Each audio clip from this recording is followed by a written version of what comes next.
বিসমিল্লাহির রহমানির রহিম। সংগ্রামী সকল ফেসবুক ভাই বোন বন্ধু, বাংলাদেশের বাইরে এই ভিডিওটি যারা দেখবেন, আমার পক্ষ থেকে জানাই সংগ্রামী সালাম। আসসালামু আলাইকুম।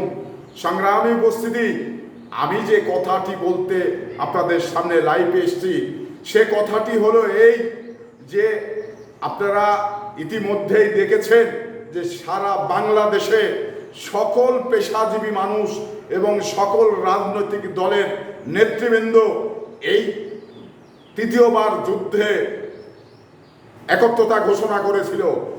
এই একত্রতা ঘোষণা করার পরে বাংলাদেশ স্বাধীন হয়েছে। কিন্তু স্বাধীন হওয়ার পরে যে ছাত্র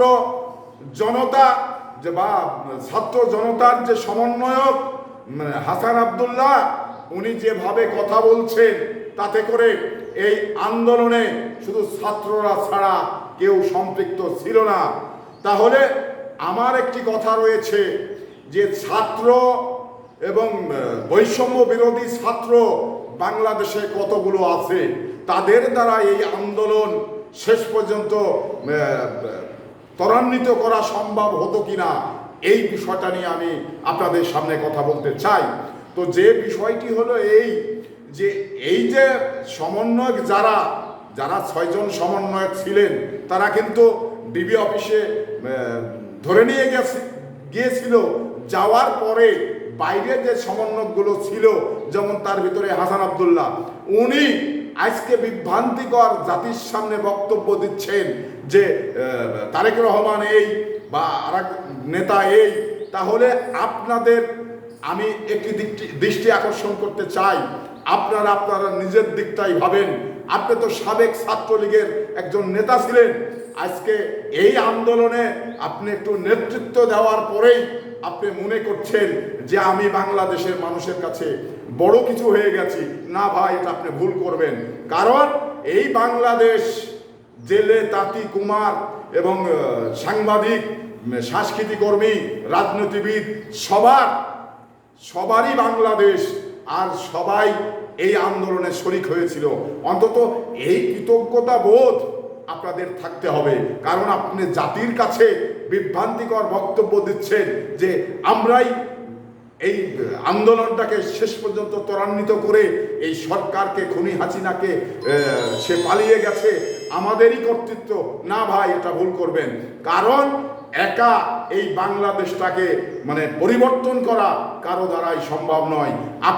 আপনারা ছাত্র, বৈষম্য বিরোধী ছাত্র যারা রয়েছেন, তাদের কৃতিত্বের কারণেই যেটা হয়েছে এরকম না।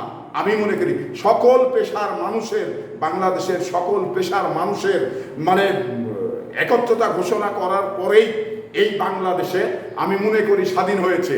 এবার আপনারা কেউ একটু বেশি আন্দোলনে শ্রম দিয়েছেন, কেউ একটু কম দিয়েছেন। এই তো সবারই কিন্তু কম বেশি করে সবাই কিন্তু এই আন্দোলনে শরিক হয়েছিল। তাহলে এবার যদি আপনি মনে করেন যে আমরাই সব করেছি, তাহলে বাংলাদেশের মানুষ আপনাদের মেনে নেবে না।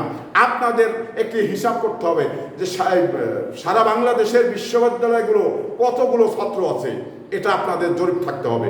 তাহলে যদি 2000, 5000, 10,000 ছাত্র থাকে, তাহলে 10,000 লোক দিয়েই এই বাংলাদেশটাকে পরিবর্তন করা সম্ভব হতো না।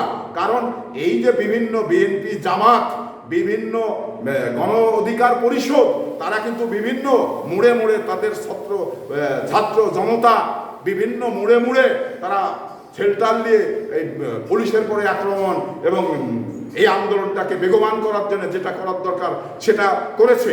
কিন্তু তাদের আপনি মূল্যায়ন করবেন না, তাদের মূল্যায়ন আপনাকে করতে হবে।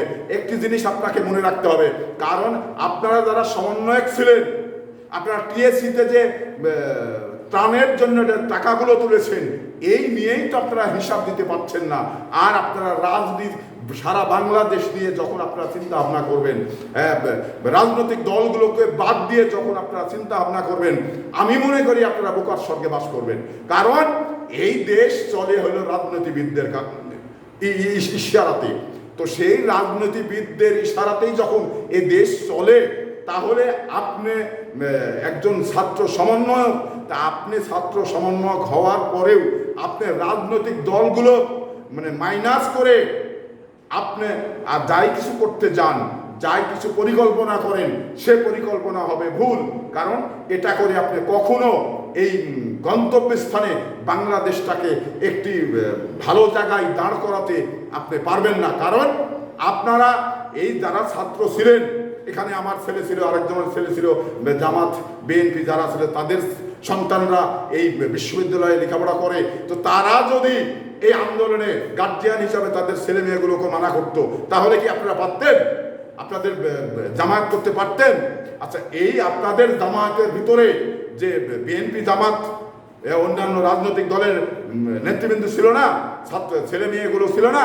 তাহলে ছিল, তো ছিল বলেই আপনি তাদের অবমূল্যায়ন করবেন, আপনারাই নেতৃত্ব দিবেন, আপনারাই বাংলাদেশটাকে ফোকাস হওয়ার এবং আপনার নেতৃত্বকে ফোকাস করার জন্য আপনি যে সমস্ত আবোল তাবোল কথা বলছেন, এই সমস্ত আবোল তাবোল কথা বলে জাতিকে বিভ্রান্তি করবেন না। আমি মনে করি জাতিকে নিয়ে, সকল রাজনৈতিক দলকে নিয়ে যার যতটুকু অবদান, সেই অবদানের কথা স্বীকার করে আপনারা এগিয়ে যান। আপনাদের অবদান নেই এটা আমি বলবো না, কারণ আপনাদের অবদান আছে। আপনারা ফ্রন্টলাইনে ছিলেন, তারপরে ছিল রাজনৈতিক দলের নেতৃবৃন্দ, তারপরে পেশাজীবী, এই যে স্তর বাই স্তর যে জনগণ সাজানো ছিল, তো এগুলো কার নিয়ন্ত্রণে হয়েছে?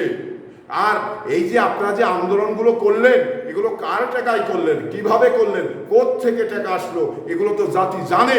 তো জাতি যখন জানে, তাহলে আপনার রাজনৈতিক দলগুলোকে মাইনাস করে আপনি যদি আপনার নিজের ফোকাস করতে চান এবং নিজের ছাত্রদের মানে হাইলাইট করতে চান, তাহলে এটা কিন্তু চরম ভুল হবে। কারণ যে ভুলের মাসুল আপনাদের দিতে হবে আমি মনে করি। তো সেই মাসুল একে অপরের পরিপূরক যেন না হয়, সেই বিষয়গুলো নিয়েই আপনারা বক্তব্য দেবেন। আপনাদের বক্তব্যটা, আমি একজন নাগরিক হিসাবে মনে করি যে আপনাদের বক্তব্যটা বাড়াবাড়ি হয়ে যাচ্ছে। এই বক্তব্য আপনাদের দেওয়ার প্রয়োজন নেই, কারণ দেশ স্বাধীন হয়ে গেছে। আপনারা লেখাপড়া করুন এবং লেখাপড়া করে আপনারা উচ্চশিক্ষায় শিক্ষিত হওয়ার পরে আপনাদের জন্য বাংলাদেশের দ্বার তো এমনিই খোলা থাকবে। এ নিয়ে আপনি রাজনীতি করবেন, রাজনীতির দল খুলবেন, এটা আপনি যদি ভেবে থাকেন তাহলে একটি অন্যায় হবে। কারণ রাজনৈতিক নেতাদের, রাজনৈতিক দলগুলোর পরে দেশটাকে ছেড়ে দিতে হবে। আপনার যতটুকু অবদান ছিল, সেই অবদান রাজনৈতিক দলগুলো আপনার স্বীকার করবে। তো সংগ্রামে উপস্থিতি, এই আশা ব্যক্ত করে বিদায় নিচ্ছি। আসসালামু আলাইকুম।